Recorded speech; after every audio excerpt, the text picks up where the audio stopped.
નમસ્કાર મિત્રો, સ્વાગત છે તમારું અચનજીવ સ્ટડી પોઈન્ટ યુટ્યુબ ચેનલના એક નવા વિડીયોમાં. પોલીસ ભરતીને લઈને ખૂબ જ દુઃખદ સમાચાર સામે આવી રહ્યા છે. એના વિશેની વાત આપણે આજના આ વિડીયોની અંદર કરવાના છીએ. ભરૂચ ખાતે આજે શારીરિક કસોટી દરમિયાન એક યુવાનનું જે છે એ દોડ પૂરી કર્યા પછી જે છે એ અવસાન થયેલું છે. તો એ સમાચાર છે આપણે એના વિશે વાત કરીશું.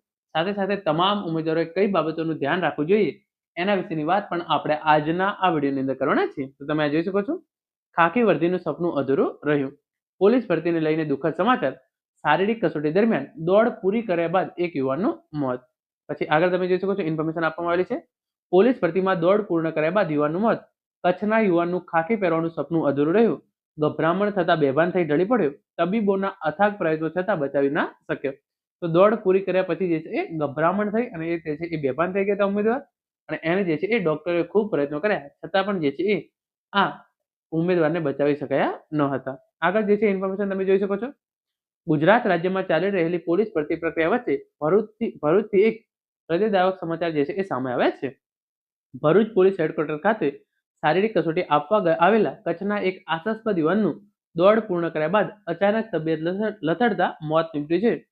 આ ઘટનાને પગલે ભરતી કેન્દ્ર પર શોકનું મોજું જે છે એ ફરી વળ્યું છે. કચ્છના યુવાનનું ખાકી પહેરવાનું સપનું અધૂરું રહ્યું. તો મળતી માહિતી મુજબ મૂળ કચ્છના વતની 25 વર્ષીય રવિરાજ જાડેજા પોલીસ દળમાં જોડાવાના સપના સાથે ભરૂચ પોલીસ હેડક્વાર્ટર ખાતે શારીરિક કસોટી આપવા આવ્યા હતા. રવિવારે રવિરાજે ઉત્સાહપૂર્વક નિર્ધારિત દોડ જે છે એ પૂર્ણ કરી હતી. જોકે દોડ પૂરી થતાની સાથે જ તેમને ગભરામણ થવા લાગી હતી અને તેઓ અચાનક બેભાન થઈને જે છે એ ઢળી પડ્યા હતા. તો જે છે એ 25 મિનિટની અંદર 5 કિલોમીટર દોડ પૂરી કરવાની હોય એ જે છે એ દોડ પૂરી કરી દીધી હતી રવિરાજ જાડેજાએ. પરંતુ જેવી દોડ પૂરી થઈ ગઈ એવી જે છે એમને ગભરામણ થવા લાગી હતી અને તેઓ અચાનક બેભાન થઈને જે છે એ ઢળી પડ્યા હતા. પછી આગળ ઇન્ફોર્મેશન તમે જોઈ શકો છો. ગભરામણ થતા બેભાન થઈ ઢળી પડ્યો. મેદાન પર હાજર રહેલ તબીબી ટીમ અને પોલીસ તંત્ર દ્વારા તાત્કાલિક પ્રાથમિક સારવાર આપી રવિરાજને ભરૂચ સિવિલ હોસ્પિટલ ખાતે ખસેડવામાં આવ્યા હતા. ત્યાં તેમની ગંભીર સ્થિતિને જોતા વધુ સારવાર અર્થે ખાનગી હોસ્પિટલમાં રેફર કરવામાં આવ્યા હતા.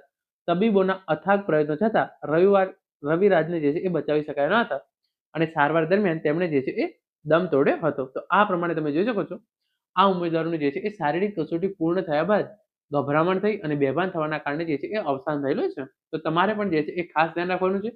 જાન છે તો જહાન છે. તો તમારે જે છે એ શારીરિક કસોટી પાસ કરવા માટે ખૂબ જ મહેનત કરવાની છે એ જે છે એ ચોક્કસ છે.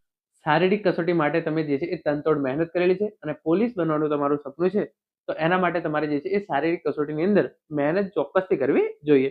પરંતુ એટલી હદ સુધી પણ તમારે જે છે એ ના જવું જોઈએ કે જેથી તમારે જે છે એ જીવથી હાથ ધોઈ બેઠા પડે. તો તમામ ઉમેદવારોને જે છે હું વિનંતી કરું છું કે શારીરિક કસોટી આપવા તમે જ્યારે પણ જાઓ ત્યારે તમારે જે છે એ ચોક્કસથી તમારું ધ્યાન રાખવાનું છે. Thank you so much for watching.